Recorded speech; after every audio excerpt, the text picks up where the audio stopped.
Hey Kelly, it's me, Natalie. So first of all, thank you for reaching out to me today to reach out to your first husband's soul in heaven, Larry. That was an amazing moment with your, I think you said your stepmother.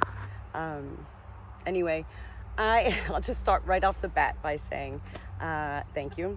And there is nothing short about me as a person, Natalie.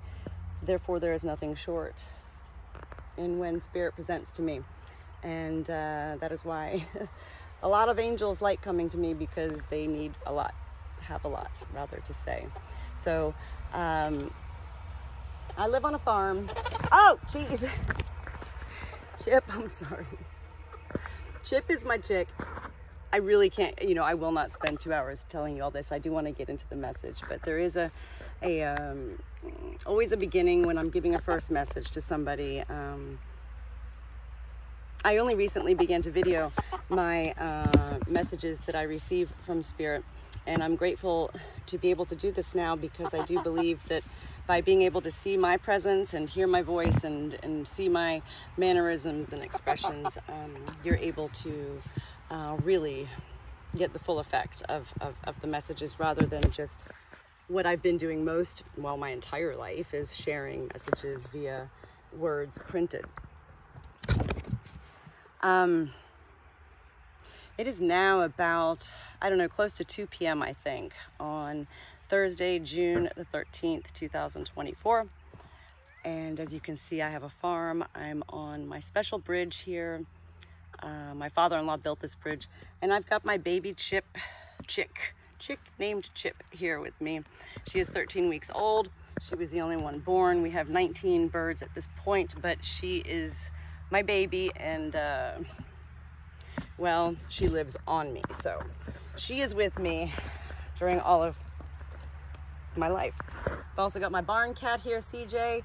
My 2 sheep are out there wondering why they can't come out here, as well as my 2 livestock guardian dogs are also out here. These are my Zen creatures, my Zen friends, my farm friends, my animals, and I'm grateful for all of them. I will also start off by saying, Kelly, I do not apologize. I will not apologize for any length of any message that I deliver to anyone in life from Spirit, because the truth is, heaven has no time. And when heaven is utilizing me to deliver such messages, it is as if there is no time for me either. I am able to continue living my life, being a shepherd. I can go grocery shopping, drive my car, take a shower. I can do anything, and it's just always been a part of me, and it is Spirit. And Spirit, as I refer to, is the same thing as a soul, as well as an angel. If you have any questions after this message, I will delight you in any answers I can give you. I'm going to go ahead and sit down on the bridge right now, because even though I actually connected with your husband, your first husband, Larry, earlier today, he is now present here on the bridge.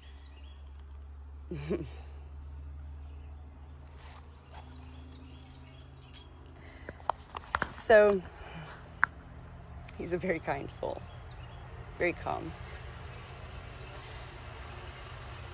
When I woke up this morning, let me back up, Kelly. I opened up my messages on my phone, and I saw that you had sent me a message asking if I could connect with your first husband, Larry. And I didn't even look at the picture. I saw you sent a picture. I didn't even look at it, because what happens with me is, as soon as I look at the picture, boom, there they are. And I knew that I had to come and feed my farm and get my chores done before I indulge myself actually in connecting with angels. Angels give me great motivation to keep up with my life and get it all in order always, and keep it in order so that I have more time to not only connect with Spirit, but also deliver such messages, because the truth is, in life, No life can be as special if it is not shared. So prior to me beginning to share messages in my younger years of life, I was afraid to share what I was hearing, so I didn't. And when I began to share probably 25 years ago, well, that was a whole new world for me. So this morning I opened up your message. The first thing I felt was Larry is a young soul. In life, we are young souls here on earth. Young souls are old souls. You know, the old souls are the ones who kind of, there's just a different way about them. The young souls are the ones who are more adventurous and youthful and curious and innocent and all of that. That was the first thing that I felt. I'm going to go ahead and start now. So I'm getting used to videoing myself. I'm not used to videoing myself. I mean, I am, but not like this. So bear with me.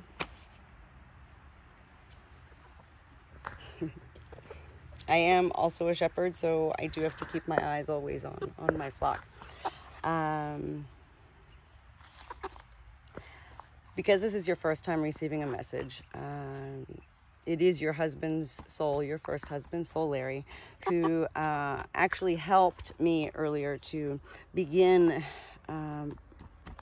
It's almost like angels give me an opening speech for you to kind of understand other than me just going, hey, so I talked to your husband today and he's in heaven and he's fine and he's doing great and he loves life. Like, no. Who is this girl, right? With a chip on her, bridge with her, you know. So I get it. I'm a rare breed. So angels do like to give me for their loved one. So these were Larry's words earlier today, helping me to explain to you who I, Natalie, am. When I am writing in life and doing anything, we all write with sentences and paragraphs, periods, question marks, punctuations, commas, you know, chapters. When I'm connecting with angels, with spirit, with a soul, it is not like conversation with people. It is all through my soul, not through my mind. And that's what took me most of half of my life to begin to differentiate between with me, myself, and I, was what is my mind and what is my soul, and what is my soul anyway, you know? So I'm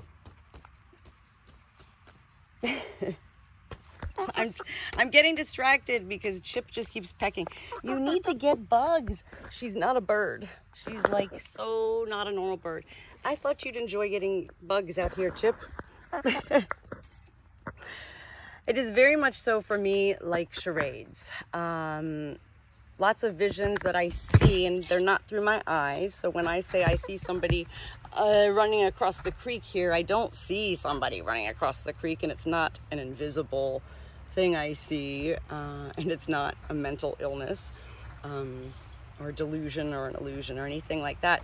When I say I see such things, it is through my actual soul, which has such additional senses. I can't believe this bird right now. This little Chip, come on, come over here.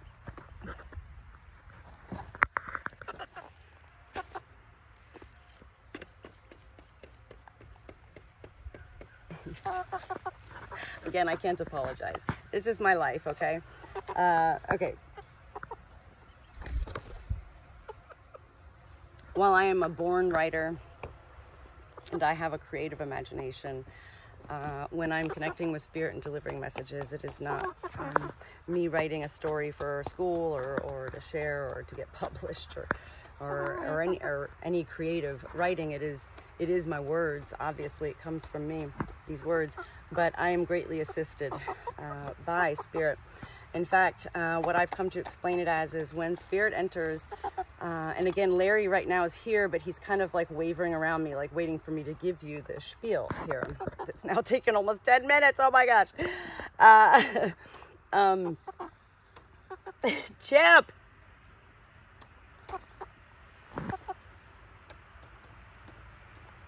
I'm almost embarrassed right now.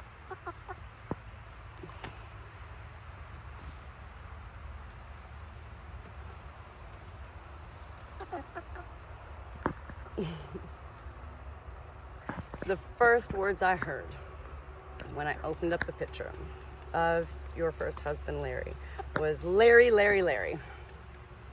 3 times. Larry, Larry, Larry. And then I could see from the picture, you know, he was wearing some sort of a uniform that to me, I don't know, it could have been a police officer or a firefighter. I was feeling more firefighter, but I'm really not sure. It was a very close-up photo. And again, I don't really need to know what somebody's wearing in a photo. When you sent me the picture of Larry, what I did was actually zoom right up into his eyes. That's really all I need to see, is the eyes. And I don't even need to see the eyes, but boy, when I see them, that really helps. Chip, listen. My first thoughts were I felt, and you got to bear with this message, okay, because it does go on.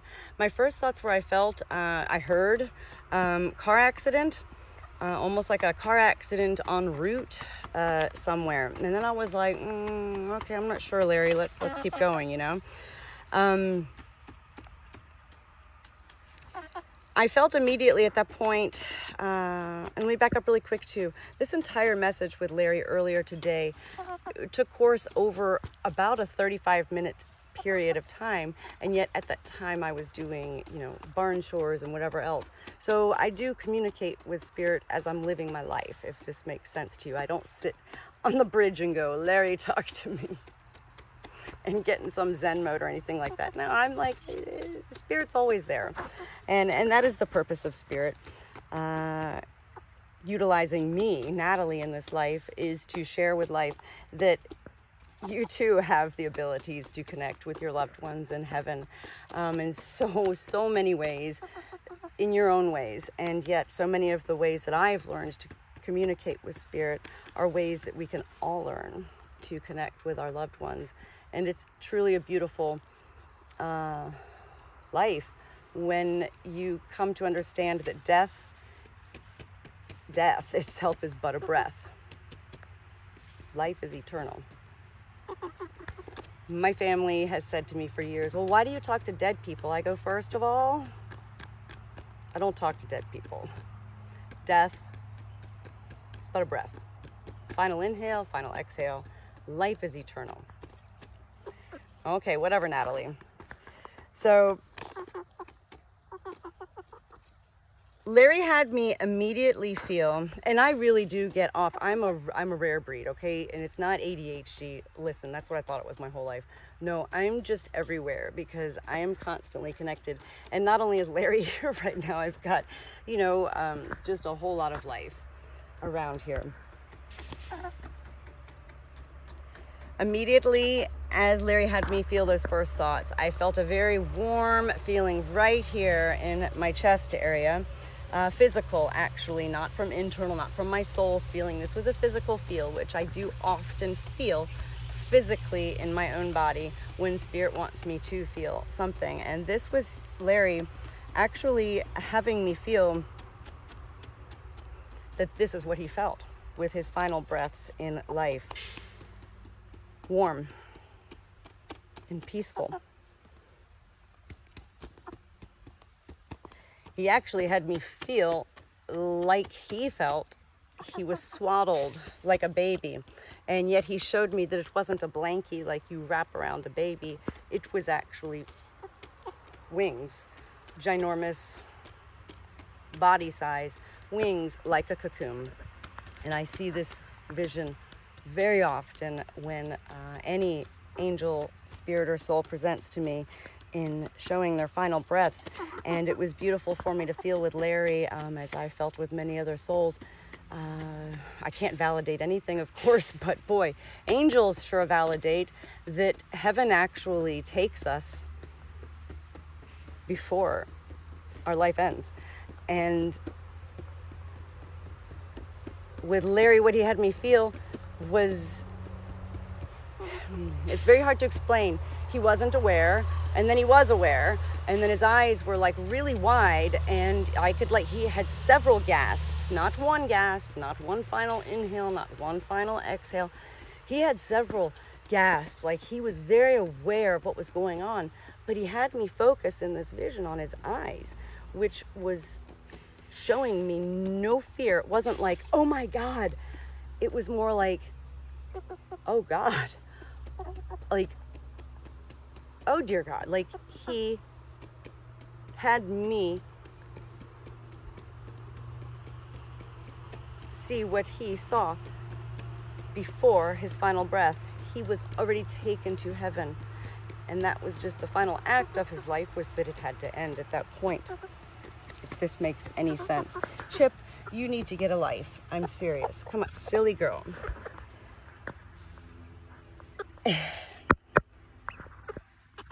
Larry also gave me a vision of him laying very peacefully with his arms like across his chest area, and not like he was in a casket. It wasn't, I've seen many of those visions. He was not showing me a vision of him laying in his casket at all. He was showing me a vision of him laying just rather comfortably. Like he had me feel like when you put new sheets on a bed, you have like new bedding, like a new blanket, or you just put it through the wash and you're like, you know. That vision he gave me of him laying with his arms just kind of crossed, it was that kind of feeling. That's how he felt when he died. Very comfortable. I then felt maybe this, whatever, I don't know how Larry died. You know, at first it started off as car accident en route, and then I was feeling, okay, maybe it was like a call for work. I kept feeling it was something that was related to work, but not related to work. Like he shouldn't have been involved in this. It shouldn't have happened this way, but it did. I kept feeling firefighter. I really don't know. I can't tell uniforms, so I really don't know, but it wasn't about me looking at that picture of the uniform, really. It was beyond that, what he was having me feel, and I still couldn't see. And yet, Chip, let me also explain this. Larry was also kind of jumping all over the place, too, because he had a lot to say. He was literally like, you know, oh, and this and that and this and that, but very calm soul. He's not like, oh my God, he's not like me, you know, he's not like, meh, but he loves me. He's like, oh man, you're the one. He's like, you're going to deliver this to my family. I know it. So I just need to explain to you, he was jumping all over the place, not me. He also went back to having me hear the word Hershey's chocolate bar. And I was like, okay, you know, he then had me at that point have a vision of camping. You know, I saw a tent. It was dark. There were stars in the sky, and all I could see was Larry standing outside of a tent. I knew there was other people there, but they must have been in the tents in this vision. I couldn't see them. This to me was representing his absolute peace with life, to be standing under the stars of darkness, surrounded by family sleeping, knowing that his family is safe. So I don't know if this camping is an actual memory from life. Perhaps you did actually camp together, and if that's the case, that's even more beautiful. But otherwise, what I've learned with the vision of showing such thing with camping is this is a way that an angel shows their family that they loved their life, and not only that they loved their life, that they're still with you in life on all of your ventures. In the beginning, I said Larry, presented as Larry, Larry, Larry. And I noticed throughout our communications that he was repeating a lot of things 3 times. And I was like, okay, Larry, Larry, Larry. What are you saying here, Larry? And then that was when I was like, okay, I understand. You know, heaven has 3 entities: Jesus, God, and Spirit. We in life have 3 entities: mind, body, and soul.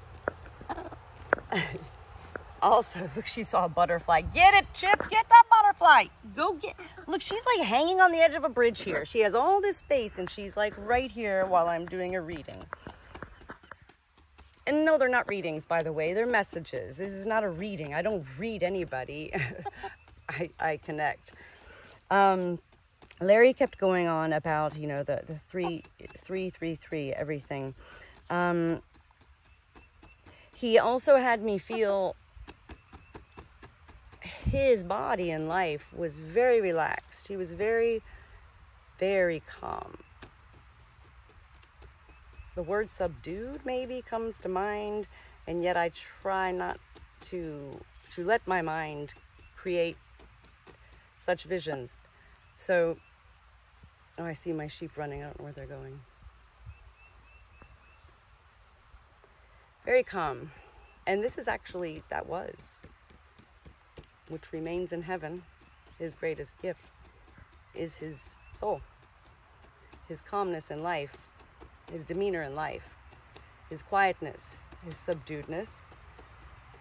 These were the ways of his soul, beyond his mind and his body and his life. And he wants you to know that he remains very much so the same in heaven.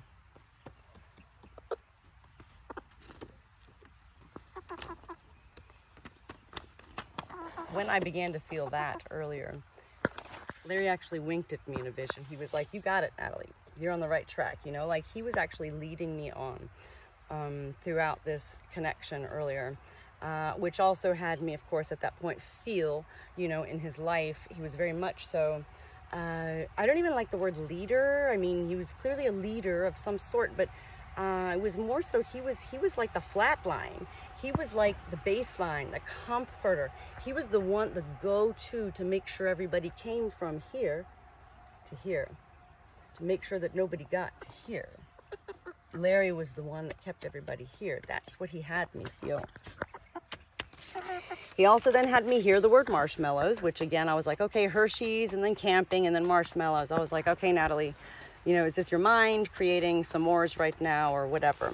I don't know. I can't know. This is up to you to let me know if I'm right about anything that I'm telling you today. And I do love to hear what makes sense to you, because it all helps me to continue learning the language of heaven.